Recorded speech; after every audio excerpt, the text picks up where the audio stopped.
तुम्हा सर्वांचं आपल्या व्हिडिओमध्ये स्वागत आहे। चला तर मग व्हिडिओला सुरू करूया। तर आज आपण बघणार आहोत झी मराठीवरील एक अत्यंत लोकप्रिय मालिका अचानक बंद झाली। ही मालिका का बंद झाली, मालिकेचं बंद होण्याचं कारण काय, हे आज आपण बघणार आहोत। तर छोट्या पडद्यावरील अनेक मालिका लोकप्रिय असतात। या मालिका अत्यंत लोकप्रिय होतात कारण प्रेक्षकांच्यावर प्रेम करतात, त्यामुळे मालिकेची कथा देखील लांबवली जाते। तर काही कारणांमुळे काही मालिकांच्या वेळेत देखील बदल होतो आणि वेळेत बदल झाला की टी-आर-पीमध्ये फरक पडतो। पण बदललेल्या वेळेत देखील प्रेक्षक आपली आवडती मालिका बघतात। पण मालिकेची कथा जर कंटाळवाणी झाली तर प्रेक्षक ती मालिका बघणं बंद करतात। तर अशातच झी मराठीवरील एक लोकप्रिय मालिकेने अचानक निरोप घेतला आहे। मालिकेची कथा अर्धवट ठेवून ही मालिका संपली आहे। तर ही मालिका आहे लोकप्रिय मालिका पारू। पारू मालिकेने अचानक निरोप घेतल्याने प्रेक्षकांना देखील धक्का बसला आहे।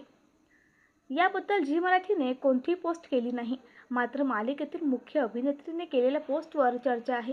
तर पारू ही मालिका 12 फेब्रुवारी 2024ला सुरू झाली। या मालिकेने 2 वर्ष प्रेक्षकांचं मनोरंजन केलं, परंतु आता मालिका बंद झाली। या मालिकेमध्ये मुख्य अभिनेत्री शरीव सोनावणे आणि प्रसाद जवादे हा मुख्य अभिनेता होता। सुरुवातीला ही मालिका रात्री 7 वाजता दाखवली जायची, पण नंतर त्या मालिकेने 11चा टाईम घेतला। नंतर ही मालिका रात्री 11 वाजता दाखवली गेली, पण तरी देखील प्रेक्षक बघत होते।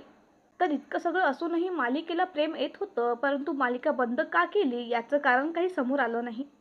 पारू मालिका निरोप घेणार किंवा कथा संपणार असा कोणताही प्रोमो समोर आणला नाही। याशिवाय सेटवरील मालिकेच्या कलाकारांनी देखील कोणत्याही शेवटच्या भागाचं सेलिब्रेशन केलं नाही। मात्र झी5वर 6, 7 आणि 8 फेब्रुवारीचे भाग अपलोड झाले नाही। याबद्दल पारू टीमला विचारलं गेल्यावर त्यांनी 9 आणि 10 फेब्रुवारीला मालिकेचे भाग प्रसारित केले आणि 10 तारखेला मालिकेचा शेवटचा भाग दाखवला गेला। त्यानंतर मालिकेचा कुठलाही भाग समोर आणला नाही। तर पारू ही मालिका तुमची आवडती होती का? मालिकेची कथा तुम्हाला कशी वाटत होती हे कमेंट सेक्शनमध्ये नक्की सांगा। तर व्हिडिओ आवडल्यास व्हिडिओला लाईक करा आणि चॅनलवरती नवीन असाल तर चॅनलला सबस्क्राईब करा।